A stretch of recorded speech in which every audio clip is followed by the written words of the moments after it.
我是赵少康，欢迎来到 TVBS 少康战情室。在我们现场特别来宾，颜惠慈议员、陈思轩议员、董志成先生、刘玉芳委员、游淑慧议员、许宏庭议员。好，那伊朗美国那伊朗呢说他有武装的快艇围攻美国的油轮，它兵分好几路了一个是在这个地方，另外一个无人机靠近林肯号航空母舰。结果呢，无人机就被 F-35C 呢击落了。F-35C 在舰上可以这个不用跑道的直接起降的伊朗说他断讯前成功传回情报这就是不肯认输了。他已经这舰上有什么样的装备已经传回过吗？无人机打下有什么了不起的？还搞个有人机去打所以伊朗呢假装没事那川普昨天威胁说没有办法达成协议的话呢，伊朗你后果自负。那打落了伊朗无人机，白宫说不影响谈判，打归打，谈归谈，谈归谈，打归打。另外呢，现在波斯湾战云密布因为打落了一架无人机，所以呢，川普说伊朗是想谈判的，所以呢，我们还会如期举行会谈这个礼拜我要谈，他们不想在场午夜重锤而且美国说他是正当防卫我们打他是因为他过来我们打他但是呢，荷姆兹海峡火药味再起，国际油价急拉油价又上涨了金价、银价这两天也上涨了一些，前两天急跌，现在又涨起来了礼拜五在阿曼，本来要在土耳其，现在伊朗呢说不要土耳其，要改到阿曼，而且原来呢很多阿拉伯国家都去观察员，上次这次都不行都不要来了所以呢从伊斯坦堡改到阿曼，而且呢谈判是只有美伊双边会谈。其他国家不要进来，不要参与我们1对1那到底谈得成谈不成说伊朗抛出重大筹码，其实在2015年的时候，10年以前，当时就有协议，就有一个这个案子出来，就是说伊朗的浓缩铀给俄罗斯去管，但是2015年的时候还没有俄乌战争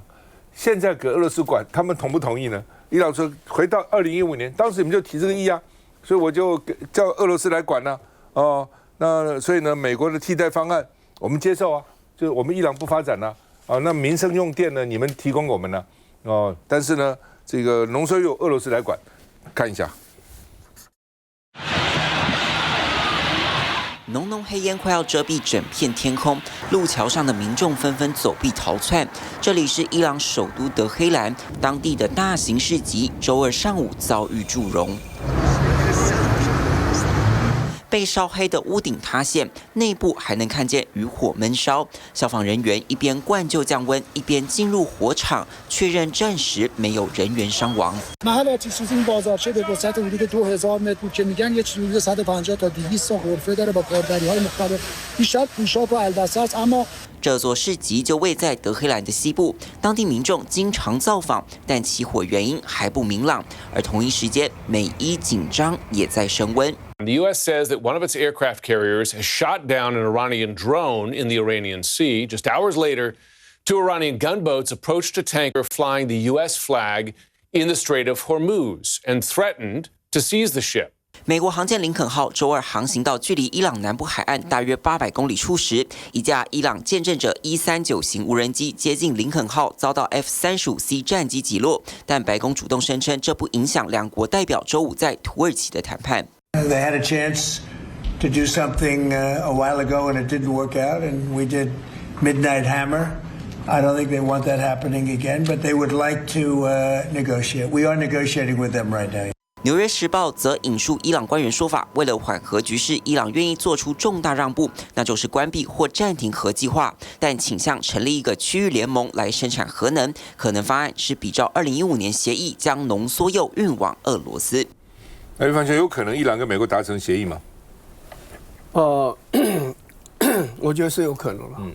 因为美国集结这么大规模军队，其实伊朗是很紧张的，不谈就打。因为这个就像委内瑞拉的问题的这个翻版嘛，我集结部队集结在那里，然后呢，其实他集结部队还有一个原因其实他是制造谈判的筹码以外呢，是要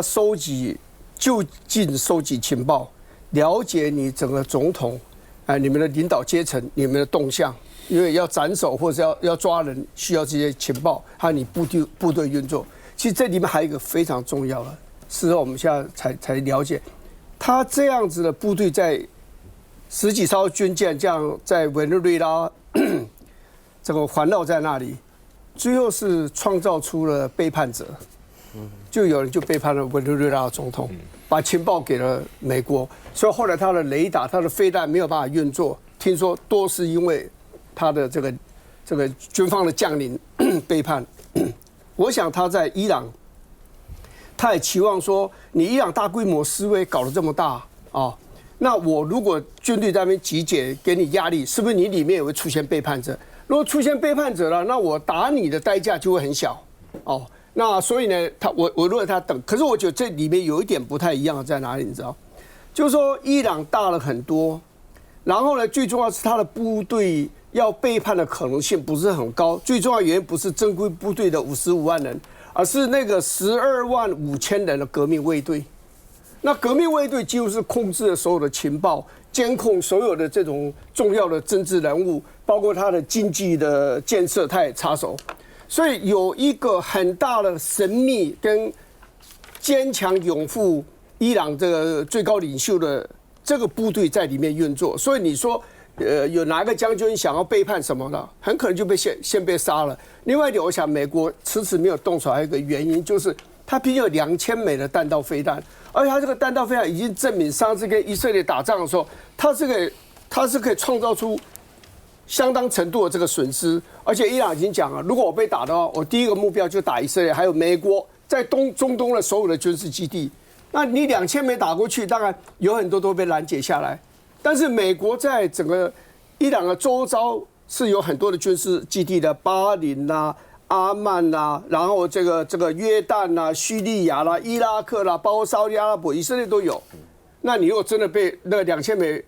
弹道飞弹都打下来的话，5万人呢，5万美金。对，那个伤亡可能大。还有一个很重要的一件事，它的无人机不要低估。伊朗的无人机在全世界是排得上前几名的，它有5000架各种不一样的无人机。这个无人机如果多往海上飞去攻击那些军舰啊，你拿个军舰倒，我们就被它打中。另外，它还有快艇，那快艇当然会比较脆弱，那个也没有那样子的多。但是如果快艇，他们就去攻击那些油轮，那你这个整个的运作就会有问题，油价就会狂涨，然后呢消费指数会狂涨，然后美国的经济就会被干扰。其中选举又到了，所以我觉得它有点投鼠忌器，不是那样子简单。否则如果只是为了解决它核子设施，当时他怎么打它的？很简单啊，我的这个轰炸机就从密苏里州的一个叫做White Man 这个白人城就起飞，直接攻击。你他是一路上去跟回来，各空中加油好几次。他真的要轰炸它，密集的轰炸要把它摧毁掉，他是可以做得到的，不需要这样子集结这么大的军队。所以我是觉得他是想用这样的大军逼迫伊朗做出让步，就是愿意把浓缩铀交出来。但是我同意主持人讲啊，你如果交给俄国，那川普会答应吗？我觉得川普可能不会答应哦。而且欧洲这些国家也不会嘛。对啊，对不对？所以因为以前情况跟现在不同。2015年的时候呢还好，俄乌战争打了快4年了打到现在哈。来，小董怎么看？其实川普这个他当然因为跟其中选举有关，他希望能够立威，让美国的老百姓觉得说，我们来自世界最强。那大家记得伊朗大概3、4个礼拜前，那时候老百姓出来抗议，记不记得？那时候所有国际新闻都放在这里。后来政府下去镇压，死了号称5000人，其实绝对不止他不止，因为那些革命卫队是心狠手辣。那大家可以看到，川普就出来讲话了。如果你们把那些抓去的老百姓处以极刑的话，我就要打了。那伊朗说我们不会把他处以极刑川普就找到台阶了，就说你看嘛，在我恐吓之下。可是我们记得2010年那时候川普。那时候的美国啦，那时候的美国就是制裁伊朗，记不得说伊朗是有核武器的，正在制作，那我们要制裁他，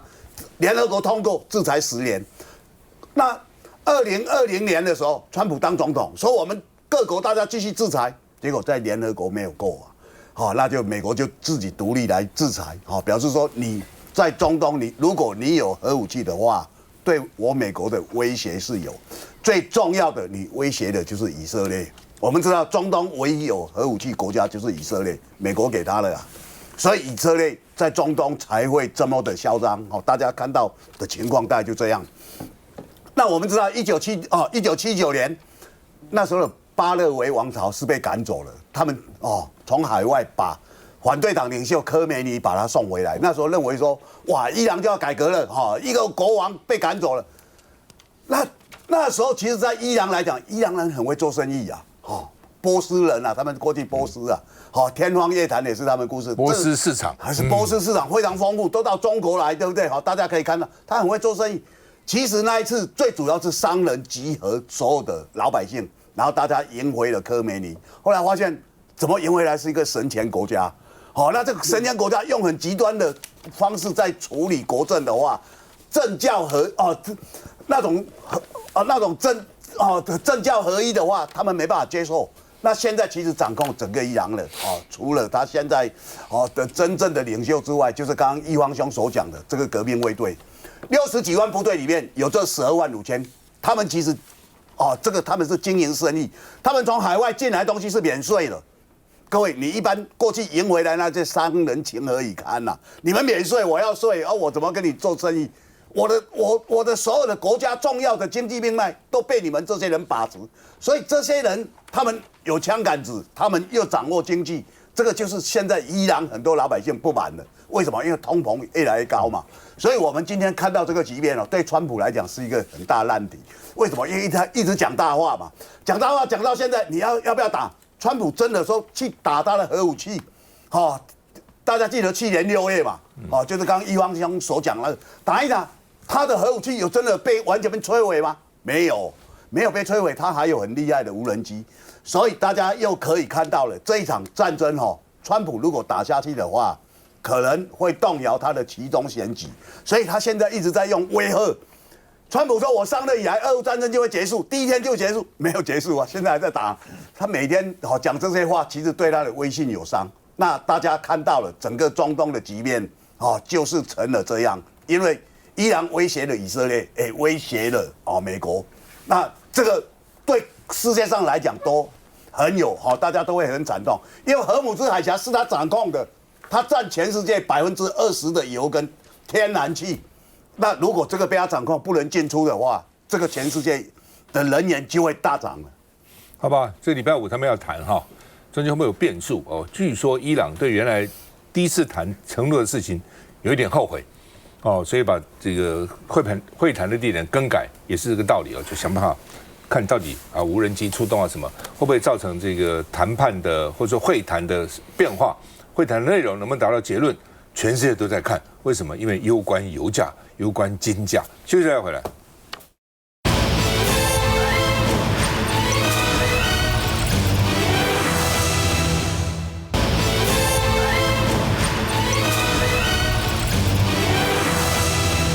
好，萧锡成国民党副主席呢带了一个智囊团了，就算是智库了，40个人跟李鸿源到大陆呢。那其实只有第一天吃个晚饭，其实只有昨天一天了。昨天谈完以后呢，今天就参观清华大学，就是一天谈3个主题那王沪宁当时去之前都是想说，大陆到底谁会见事先也知道习近平不可能见，因为你是副主席嘛。那到底王沪宁会见还是就是宋涛？结果呢，他们说这个还蛮礼遇的啦，从一路进机场都蛮礼遇的。那王沪宁见他们那强调9·2共识、反台独的，在这个基础上推动两岸的交流那另外呢，这个萧锡成见了王沪宁，就说呢，民进党的抗中保台其实是媚美卖台而且萧锡成说，郑丽文向这个习近平问好，也向这个王沪宁问好就是代表问好了就是客套了，礼貌了那另外呢，这个美中台很重要嘛，台湾跟大陆跟美国其实都很重要，关系都很重要，大概都赚人家1000多亿美金，去年以前赚美国只有几百亿，400-500亿，赚中国2-3千亿，那去年呢反过来赚了美国1500亿，但是赚中国大陆也赚了1000亿出头，那你非要一刀切吗？你非要说我不是跟你好就是跟你好，不是跟你好就跟你好吗？非要这样吗？不必嘛那萧旭晨昨天呢有说两岸合作赚世界的钱因为我昨天也讲过，大家都爱赚钱，不管中国人、台湾人都爱赚钱，所以呢，现在马上就年到了，一定是恭喜发财一定恭喜发财。那西方人不讲这一套的，西方人就是新年快乐。那我们觉得快乐不够，有钱才快乐，没钱就不快乐，所以呢，一定要发财。那就是合作赚世界的钱我也讲过，这个当年连战去北大演讲之前问我意见，我跟他讲说两岸合作赚世界的钱。那天讲完了以后，联合报也在这个标题也是赚世界的钱。那萧旭晨他这个也说要合作赚世界的钱，赚钱大家不会反对嘛？事实上也是大陆有今天台商贡献是很大的大陆前30年关门打狗，这个什么人民公社、什么三面红旗、大妖精搞这些东西，一穷二白。邓小平稍微放一点，包产到户，哇，农民就能够为自己耕作，有一部分而已立刻生产力就起来了。大陆人跟台湾人比，他也不会比我们笨也不会比我们懒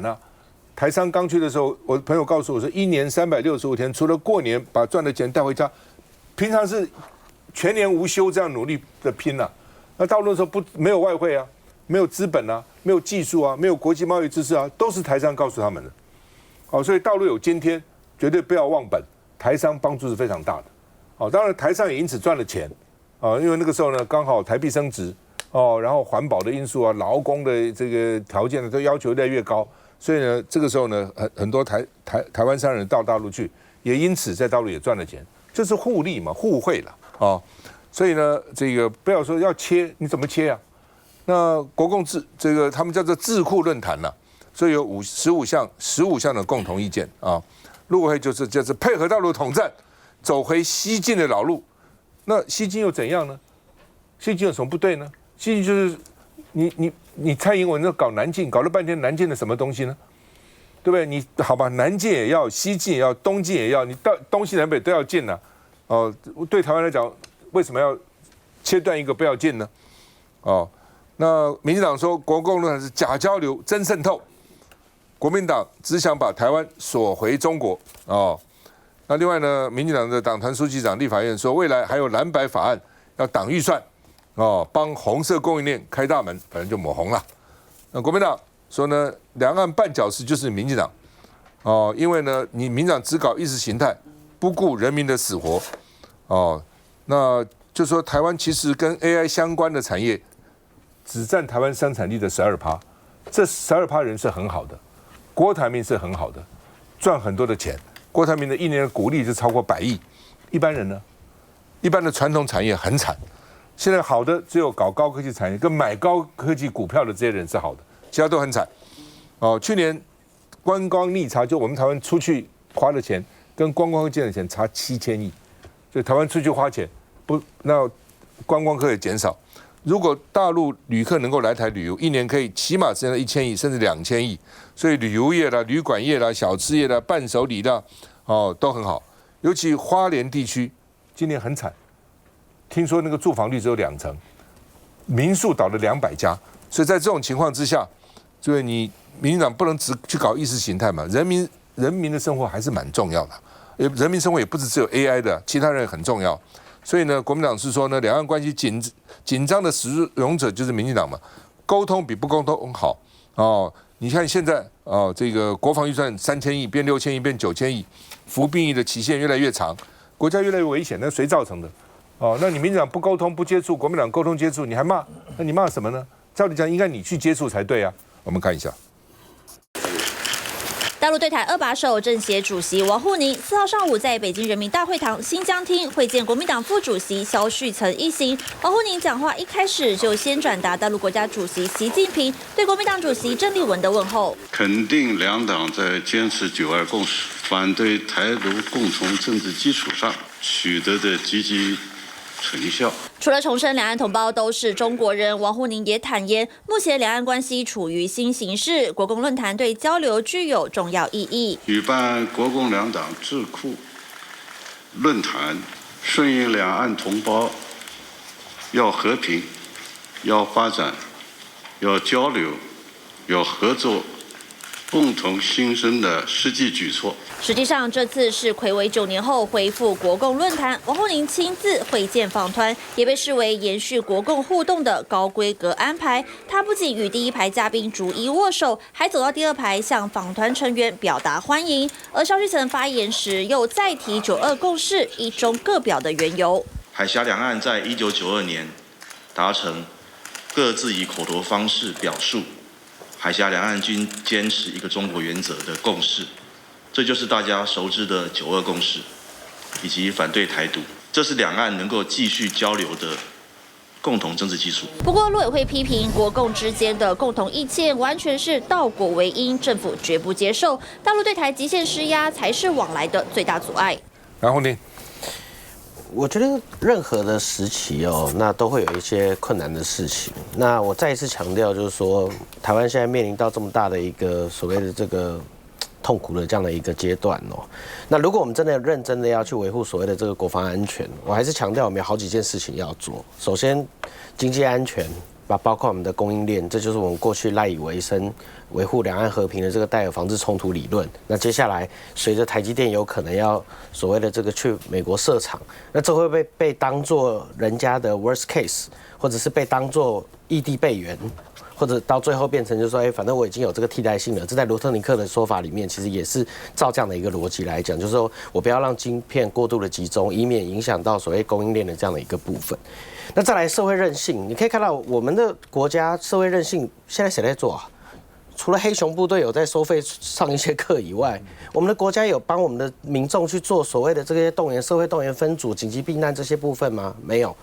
那国防军购呢？国防军购倒是一头热，就是说除了美国要提供给我们的武器以外，其实美国要提供的部分，我个人在看，其实它都是有意义的啦。海马斯是源头打击，那整个整合的战略系统是战略系统的部分，无人机有无人机的这个状况。那